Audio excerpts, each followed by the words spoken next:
देते को हर देत है जहां तहां से आन, ना दिया वो मांगते फिरियो साहेब सुने नहीं कान।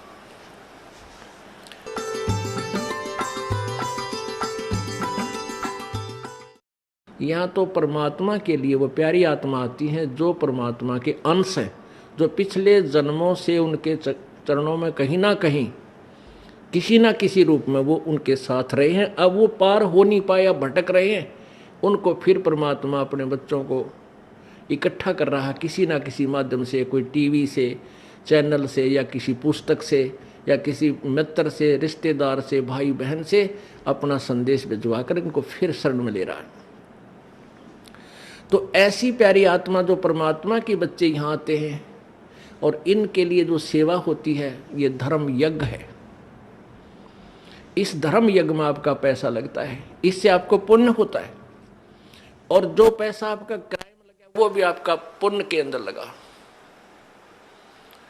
अब पुण्यात्माओं, जैसे जो अनजान व्यक्ति हैं जिनको इस मार्ग का पता नहीं, वो मंगलवार को 1.25 रुपये का प्रसाद बांटनी है, वो तो वहीं तक सीमित है। हम भी ऐसे ही थे जब तक ज्ञान नहीं था। मंगलवार के दिन 1.25 रुपये का प्रसाद बांटा करते, घने उमंग भर जाती तो 5.25 का बांट देते, बहुत खुशी होती। तो ना तो उसने बहुत गुणा पुण्य मान लेते थे। अब परमात्मा कहते हैं जिन हर जैसा सुमरिया बैता को तैसा लाभे, ओसा प्यास न भागे ही जब लग दसे नहीं आबे। कहते हैं जिसने जैसा भगवान की भक्ति सेवा दान किया उसको उतना ही लाभ मिलेगा। ओस चाटन ते प्यास नहीं बुझ सकती, वो तो गिलास पीना पड़ेगा गट गट गट जब प्यास बुझेगी।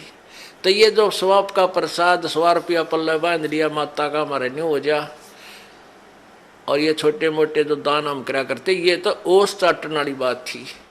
और अब यहाँ आपने गिलास के गिलास पीने पड़ेंगे और देगा वही परमात्मा। अब देखना खेल मालिक का भगवान क्या किया करता है। अभी तक हम परमात्मा से सुख लेने के लिए पहाड़ों पर चढ़ गए, बर्फों पर चल पड़े, मालिक वहाँ मिलेगा उस मंदिर में, हम चले गए वहाँ मिलेगा, वहाँ पहुँच गए, कोई संत मिला उसके पास जाने की चेष्टा की, लेकिन वो चीज़ नहीं मिली। अब आपको वो वस्तु मिलेगी जिसकी गुण गाया करते थे, जिसकी आपको चाह थी, तड़फ थी, और जिसके विषय में सदग्रंथ संकेत किया करते थे। भगवान ऐसा करता है, भगवान कोढ़ी को स्वस्थ कर देता है, अंधे को आंख दे सकता है, बांझ को पुत्र दे देता है, निर्धन को धनी बना दे, कंगाल को राजा बना दे, और हर तरह के सुख भगवान ही दिया करता है। तो वो परमात्मा आपको अब मिलेगा, वो ही आपको सुख मिलेंगे जो भगवान दिया करता है। क्या बताते हैं, पर्वत पर्वत में फिरा भाई कारण अपने राम, फिर राम जैसे संत मिले जिन सारे सब काम। परमात्मा की चाह में अपने संकट निवारण के लिए पर्वत पर्वत घूमा फिरा, कहीं भगवान मिल जावे, और ऐसे संत मिल गए जहाँ मेरे वो भगवान जो काम करता है और वो काम वहाँ हो गए हमारे।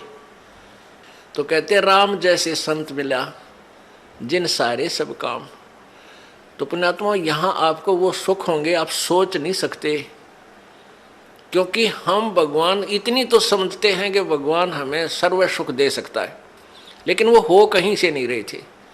अब आपको यहाँ से वो सुख होंगे जो आप सोच नहीं सकते कि ऐसा क्या भगवान वर्तमान में भी कर रहा है। तो ऐसे संत मिले तो हमें वो सुख हुए।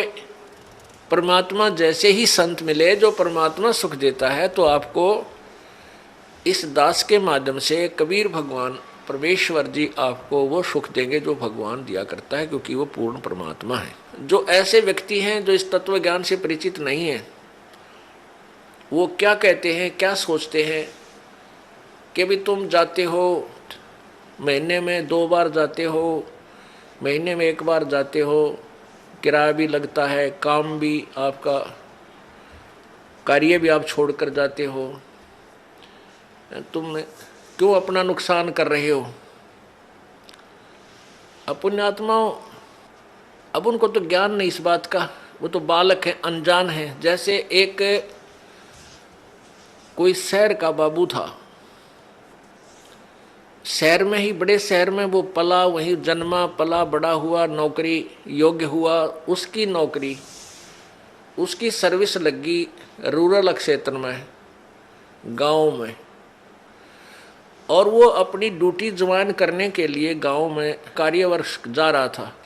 वहां पर एक खेत में किसान हल जोत रहा था बैलों से और गेहूं बीज रहा था। अब उस शहर के बाबूजी ने तो वो गेहूं अपने घर में देखे थे और एक ठेके में, एक टैंकी में, उसमें से माँ निकाल कर देती थी, नौकरानी आटा पिसवा लाती थी और माता बना के भोजन दे देती थी। वो बाबूजी खा कर और बड़ा हो गया था। उसने ये नहीं पता था ये गेहूं कैसे उत्पन्न होता है, कैसे बनता है। और जैसा भी अपना व्यवहारिक ज्ञान उसको था कि भाई गेहूं की बड़ा अभाव है अपने भारत में और इसको बर्बाद नहीं करना चाहिए, बड़े संभाल के रखना चाहिए, क्योंकि वैसे माता पिता भी कहते हैं भाई अन्न को बर्बाद नहीं करना चाहिए, बड़ा ये जीवन दाता है। तो वो भी भावना उसमें थी। उसने क्या देखा कि किसान एक थैले में कणक गाल के, गेहूं डाल के और एक पाइप के द्वारा बैलों के पीछे हल पर लगे हुए उस पाइप में से और मिट्टी में वो गेहूं डाल रहा है, मिट्टी में डाल रहा है खेतों में, और कुछ गेहूं अलग रखे हैं जिनको दूसरी ट्रेन में वो उठाएगा। तो उसने देखा कि भाई ये आदमी के क्या मिट्टी में क्या डाल रहा है। उसने देखा गेहूं रखे हैं, ये गेहूं ही बीज रहा है। तो उस किसान से कि मुट्ठी से भी उसने देखा गेहूं डालता, उसको पक्का हो गया कि ये आदमी मूर्ख है जो ऐसी बढ़िया वस्तु, खाने की वस्तु, अन्न गेहूं को और मिट्टी में डालने लग रहा, अच्छा पागल। अब उसको उस बाबूजी ने कहा उस गेहूं बीजने वाले हाली से, किसान से, कि भैया एक बार रोकना। अब किसान ने सोचा भाई शहर का आदमी दिखा है, कोई रास्ता पूछता होगा। उसने बैल खड़े कर लिए, रोक दिया हाल। हाँ बाबूजी बताओ क्या काम है। तो बाबूजी ने बोला अरे तू मूर्ख है क्या। वो शहर वाला बाबू बोला अरे किसान तू पागल है क्या, इस गेहूं को बर्बाद कर रहा है, ये तो बहुत संभाल के रखने का है। ला गया लेक्चर देन जिसा उसने बेरा था बॉडी पीरियड ने। अब वो किसान ने सोचा यो कितना है क्या बंदर, इसने यो मन ने मुझे शिक्षा देने लग रहा है उल्लू। वो समझ गया कि उन्हें बोतलू है कह लेने दे इसने सारी। वो जब सब अपनी शिक्षा दे चुका, जब पहले उसकी मूर्खता पर उसको पता लग गया कि भाई इसने पता ही नहीं होगा इस प्रोसीजर का, तब उस किसान ने उसको समझाया कि भगत जी बात सुन, मैं गेहूं को बर्बाद नहीं कर रहा, ये बर्बाद जो मैं करता हुआ नजर आ रहा हूं ये मुझे आबाद करेगा। ये गेहूं देख, 1 एकड़ में 40 किलो डालूंगा, 40 किलोग्राम, और एक ट्रैक्टर की ट्राली भर के ले जाऊंगा, इतना इसमें धन होगा मुझे। यानी 40 किलो डालूंगा 1 मन, तो मुझे 60-65 मन गेहूं यहाँ से मिलेंगे।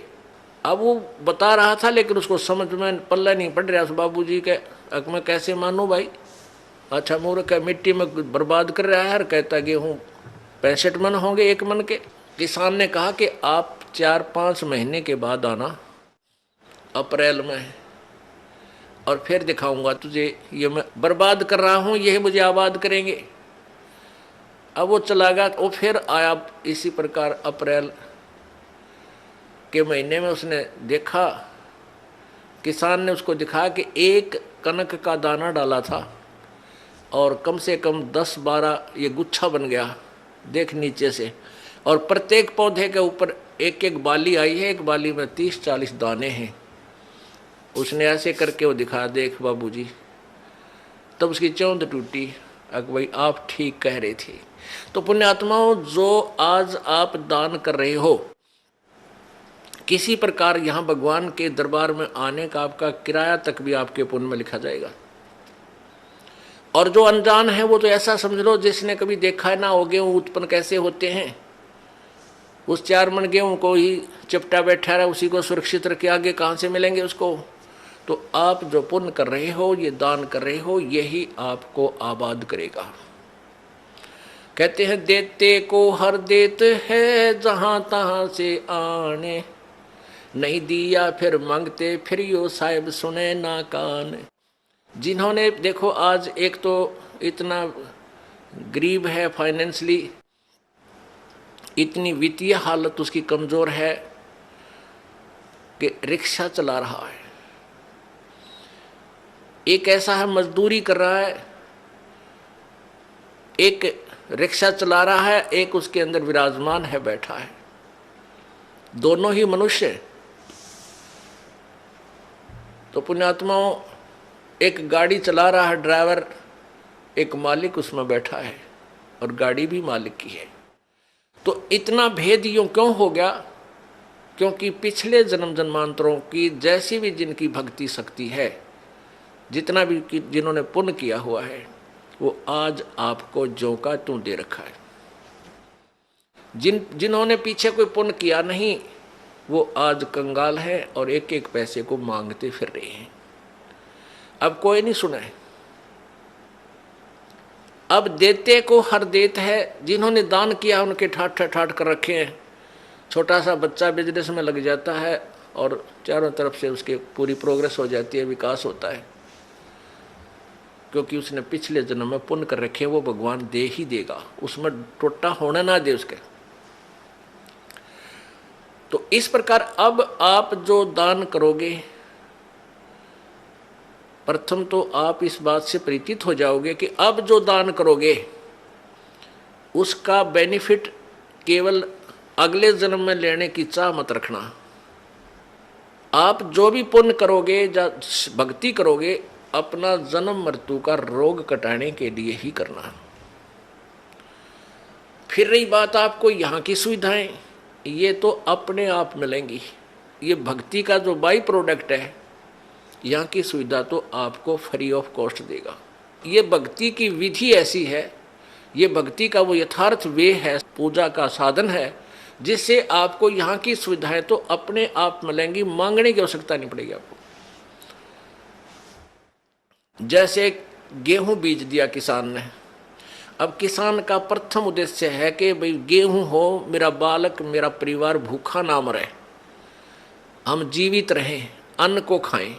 और उसके साथ फिर भूसा और बन गया, वो तूड़ा बन गया, तूड़ा जिसको चारा बोलते हैं पशुओं का, वो तो पहले बना। उसका उद्देश्य केवल ये था कि मुझे गेहूं मिले। यहाँ भी आप देखते हो कि कई लोग ऐसे हैं पैसे वाले, इतना उनका बड़ा फार्म होते हैं, इन क्रेनों से कटवा डालते हैं गेहूं की बाली बाली निकाल लेते हैं और नीचे वो तूड़ा चारा काट कूट देते हैं, अंदर ही पड़ा रहता है। उनका उद्देश्य गेहूं बीजना ही था। और वो जो तूड़ा है, वो चारा, वो फ्री में होता है, वो अवश्य ही होगा।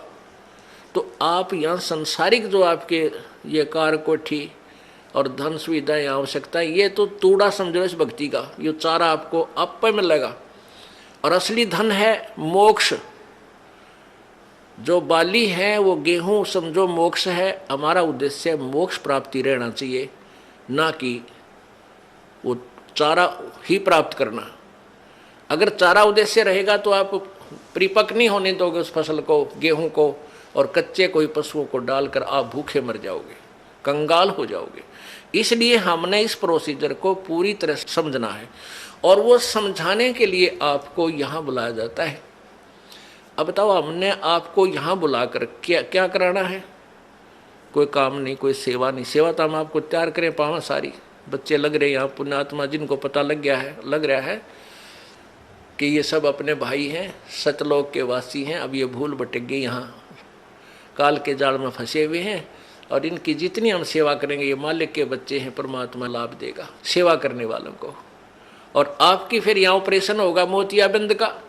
तुम कहाँ फंसे हुए हो, क्या करना था, यहाँ आए किस लिए थे, तुम कर क्या रहे हो? कोटि जन्म तन भर मत होगे, कुछ ना हाथ लग्या रे, कुकर शुकर खरबा बोरे, कौआ हंस बुगारे। करोड़ों जन्म हो गए तो आप जी ने यही कर्म करते हैं ना, अभी तक कुछ भी पल्ले ना पड़ा। आज कोई फैक्ट्री मालिक है, मृत्यु हो जा, कल गधा बन गया, ओ तेरे की। फिर कभी मनुष्य जीवन मिला, फिर कोई पुण्य किया, फिर मनुष्य जीवन मिला, जब वो उसको फैक्ट्री मालिक बना देगा, और फिर मृत्यु। इस जन्म मृत्यु के रूपी रोग से मुक्त होने के लिए आप जी ने इस ज्ञान को समझकर इस भक्ति मार्ग को उसी उद्देश्य से ग्रहण करना चाहिए जो इसका मूल उद्देश्य है।